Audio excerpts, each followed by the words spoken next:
Welcome back. Welcome back, you all, to Journey Through Alkebulan. I am Mahogany. To all of my loyal subscribers, I say Karibu Tena, Asante Sana. And to all of my new viewers who are hopefully my new subscribers, I say Karibu and Asante for your viewership. So this episode, I wanted to gain clarity on our departure from Tanzania. I posted a video titled "We're Leaving Tanzania, and I read through your comments, which are much appreciated.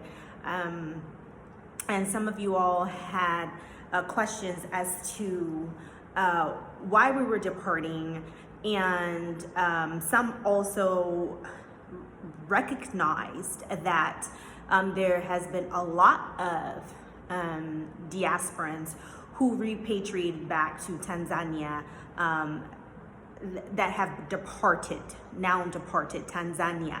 And so someone was wondering if it had something to do with visa denial. And so I wanted to answer those questions as best as I can. So first I'll start with the inquiry regarding our departure. So for my loyal subscribers, I'm sure you know that from the very beginning of this journey, I posted videos about what our plans were. And I always stated that Tanzania was just a stop off, for us, for business purposes, so that I can scope out some business opportunities. And then we were going to move on to the western part of Alkebulan. And due to the pandemic, that hindered our departure. At the time where we had planned to depart, we could not because of the pandemic. So that we got comfortable. We first of all, for months, we could not really travel anywhere. And then, after some things had kind of steadied itself, if you will, because things just aren't back to the way that we are accustomed to, and it's not going to be. But, now that travel is happening, again, we thought that it's best that we continue on. The name of the channel is Journey Through Alkebulan. So it's not Journey Through Tanzania. It is Journey Through Alkebulan. And so we're continuing our journey as originally planned. That is the primary reason why we are departing. It's just time. Now, some of the things that led up to, because like I said, let me go back to that. We got comfortable here. We were very happy, especially with the agenda that Baba Magufuli had created, for how he was going to lead this land when he was with us in this physical realm. And we were very happy with that, considering all the things that were going on around us in other places. So we were definitely very comfortable here in Tanzania, during the height of the pandemic, or the first height of the pandemic. So we stayed, and I continued on. I found some business ventures that I was interested in, and as you all know, progressed with those and shared that journey with you all. The business is fully registered now, and so I had been having a pushing to really do this journey. This has been months and months and months ago. I was just waiting for the right time for us to continue our journey, but still just being very comfortable here. With the transition of Baba Magufuli, with the new agenda of the country, and also some of the things that I have witnessed and that I have experienced as it relates to immigration the immigration situation here, it also tipped, the balance on, okay, it's time, it's time. So let me move on. So that's our primary reason. We always planned on continuing our journey, but the spiritual pushing had already been there, but there were things that we were physically experiencing here that just totally, like, it was like the straw that broke the camel's back. It was the exhaustion of trying to really be stable here as it relates to residing in peace. That also contributed to us saying that, okay, this is a sign that it's time to continue the journey. So it was more so of it added on to the pushing, if you will, the immigration situation. So I'll get to that right now. So and I hope that provides some clarity to your question as to why we are departing at this juncture. Tanzania was never meant for us to be here like for the long haul and not go anywhere else. Okay. Okay. So now, as it relates to the immigration situation, and one of my viewers stated that there's a lot of people going at once, and some had asked me directly, what's going on. Now, there is a situation that has recently occurred with a school here in Dar es Salaam. There was a local school that a lot of diasporans were going through because they, again, wanted to be more immersed into the culture. They thought it would be mutually beneficial. One, in that they learned the language, because it is important for you to know Swahili. It makes life a lot easier, here in this land. And so they really had a wanting and a yearning to know and learn the language correctly, and so that they can maneuver better and navigate better here. So in that same regard, it would provide a visa status for them of 2 years, so they can stay here and complete their studies. There's different levels. So, there's a beginner's level, and then there's mid, and then there's, intermediate, and on and on and on. So until you've actually perfected, if you can, perfected the language, just as you could speak it fluently without issue. And so that was the plan, to learn the language, so that they can connect with the people better, so they can maneuver better here as it relates to business and just, community as a whole, socializing as a whole. And then, be able to stay and not, have to be concerned about going up to immigration every 90 days, which is a headache. It is. Okay, so there was a lot of money. There was a lot of money paid to this school. Even myself, I got caught up in this mess with this school, and I'll explain how. So I was at the point where I was going to get my work permit. That was, that's the last step. And then after that, you can get your, residency for 2 years, because there is no such thing as permanent residency at this juncture in, Tanzania. You have to renew this residency every 2 years and pay, the residence fee, which is, it ranges from a couple of thousand to, a few thousand or more. It's a lot of money. So when I went up, I drove up to now the new capital, all the way from Arusha to get this completed, and there was something going on with their system and they could not generate me a control number. But I also learned something that threw a wrench in my plans to move forward with a permit at that juncture. And I was told that my son could not be added to my work permit because he was a minor. Doesn't make sense to me. I know that he can't work. However, I am a business owner here. I have a registered business here. And so of course you know, it's only to me, it just seems, it makes sense, you know, that it's only logical that some business owners have families. And so they would need to be added as dependents. And so at this time, our visa was just close to its expiration. And I did not, as I warned you guys, you know what I've gone through, you know, with immigration, you know, I did not want to be in that predicament again, where my visa was in an overstay.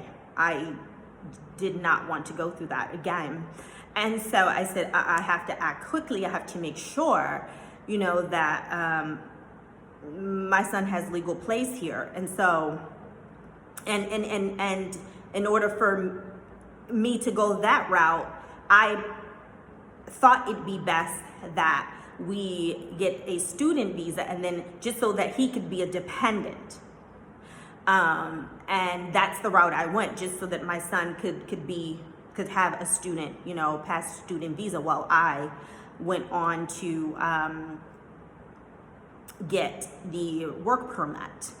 And so that's what we did. It was first of all, it'd be great, you know, that my son, you know, study, you know, Swahili.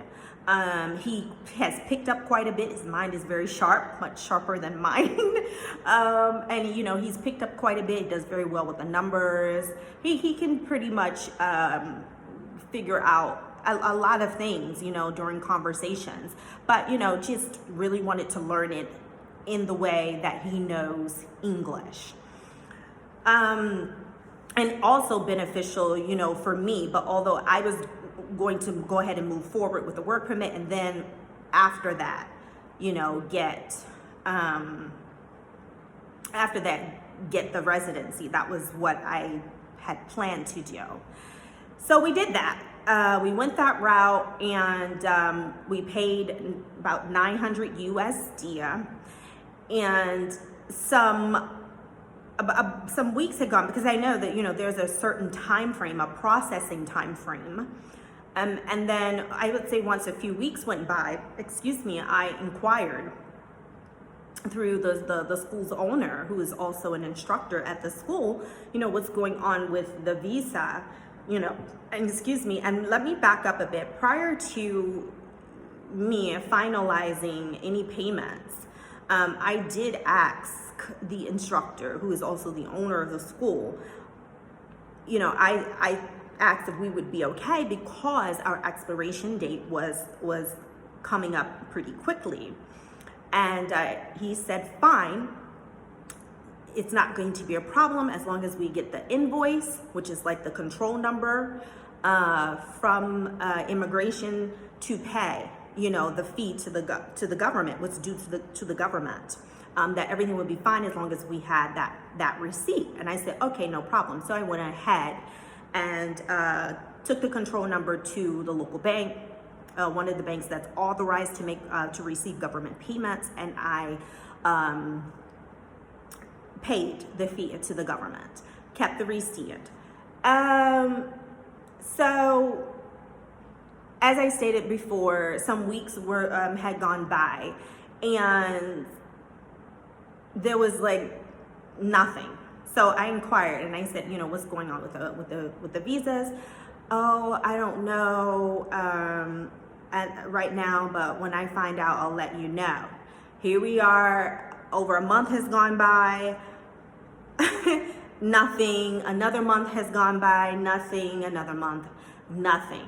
So finally, I think that in my I started to, ask around, like, what's going on, to a brother here who, has a degree in education.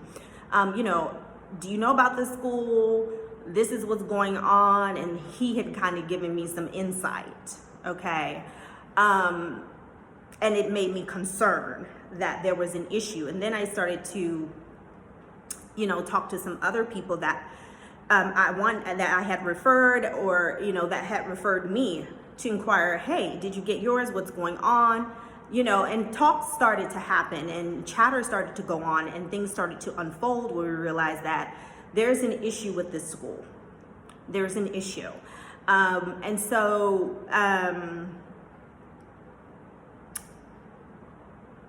the school finally released, the owner of the school finally, released a statement on our group chat stating that the government was holding the visas. They were not going to give them because they were concerned that too many Americans were applying for student visas, and they were concerned about the safety of Tanzania, the security rather of Tanzania. That is what we were told.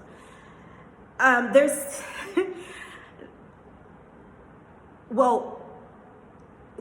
just, in our group, there were at least 30 to 50 students that I know that were attending the school, and they were Black.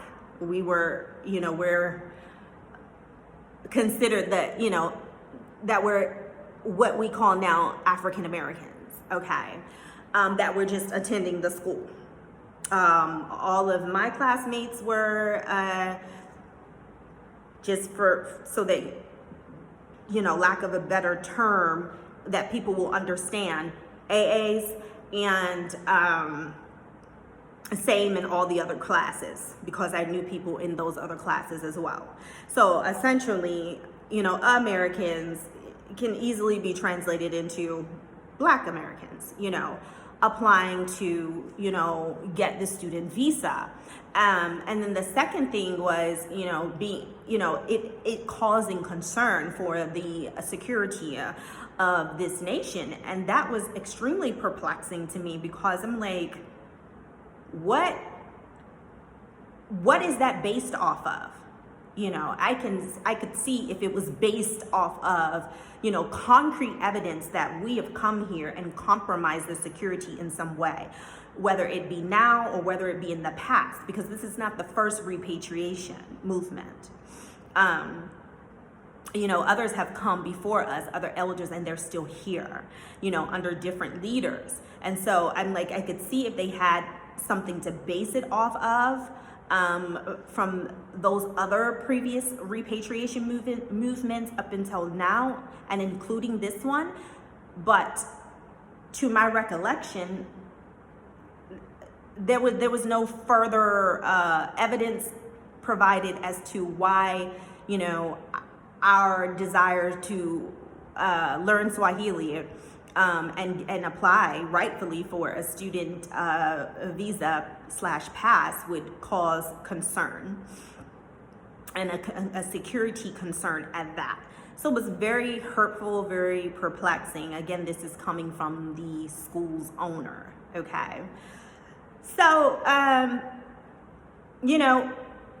they were saying that the students had to leave out. This is what the school is saying. That immigration is saying that we have to leave out, and then they would approve them when you're outside. Then, there was word that they're willing to give 6 months, and that's where it's been, since then. But $900 was paid for 2 years, not 6 months. Okay, so that's where it stood. Now, we were already planning to exit out, okay? So before, all of this debacle, was going on, we were already planning to exit out, okay? But that's what happened. I decided that I did not want to be affiliated with the school or with anything that was going on with the school. A refund was requested. The reply back was, we don't give refunds. Okay. And that's not the end. So you're not just going to take $900 and think that, everything is going to be all gravy. It's not going to go down like that. So it's wrong. There's a few things that I want to say. In my eyes view, okay, and then me, and I know, again, this is a different, this is the government here, but, just me working in the government in the West, and just common sense, really. I receive an application, for a visa in the West. I am looking over that application packet so that I can make sure that it meets all of the prerequisites before I move the process along by sending an invoice to the applicant. In my mind's eye, if I am sending out an invoice to an applicant after they have submitted their packet and I have analyzed it to make sure that it meets all of the prerequisites, that means that I am in agreement that they have met all of the prerequisites at this juncture, and I am going to release an invoice to them so that they can move further in the process. That's me saying that you have met these prerequisites and I'm willing to move you forward in the process so that you can complete your request. So, given the fact that we received invoices or what they call control numbers, it's like if we didn't meet all of the prerequisites, then why was an invoice given to us for us to make payment and move forward in the process? It was told to me that when you're applying for such visa, you have to be outside, and this was told by an immigration officer, that you had to be outside of the country. You could not be inside. And so my question then was, then why were we allowed to apply knowing that we were inside of the country, and why were we sent an invoice? And there was no answer for that. Okay, except the teacher probably didn't know. Well, there's two parties involved here, and I doubt if the teacher doesn't know. He's a citizen here. He grew up here all his life. He owns a school here. Those are things that he should know. So, that's that. So that's where it is now. I don't want anything, to do with that. It's wrong on so many levels. Very wrong. It was, it was about the money, and the dollar signs again. And, if you're calculating, let's just round it up to 1,000. If it's 900, and depending upon how many applicants you had, it could be very well over that. So you're taking, 900, and you're taking, about 50 students or more. That's nearly 50,000 or more in USD that was collected. So that's not okay. And there has to be a recompense. It has to be, we have to be given our just due. Whether that be, a refund, or the students be given their 2 years. And in the case where those of us that no longer want to go along with the process, we're due a refund of some sort. It is in order. It is in order. This should not have happened. If it was done in an organized, fashion, in line with the policies, the procedures, the laws here, this should not have happened. We genuinely, applied in wanting to, learn the language. And all of us, I can say for the most part, we have a heart and mind, to really, connect with this community and to really learn the language so that in the future we are doing business here, and that we'll be able to, communicate well with our customer base. So that when we're living amongst our brothers and sisters here, that we can communicate with them and it's not such a disconnect as far as language is concerned. Okay, so hopefully that answers, your questions as to why there was such a large amount leaving. Those that I know, and I know quite a bit of people who have left because of that, that's the reason I know. Others may have left for other reasons totally separate from that. Let me make that very clear. And as I stated, I was already on my way out to continue our journey prior to all of this. My heart and my mind just wanted to make sure that we were not in an overstay while I was continuing my process with the work permit and the residency. So that's that. Okay, so I think I'm going to make this 2 parts. So that was just to clear up some of the maybe confusion, or to provide clarity, to provide answers to some of your questions. Okay, so I'm going to go ahead and start part 2. Okay.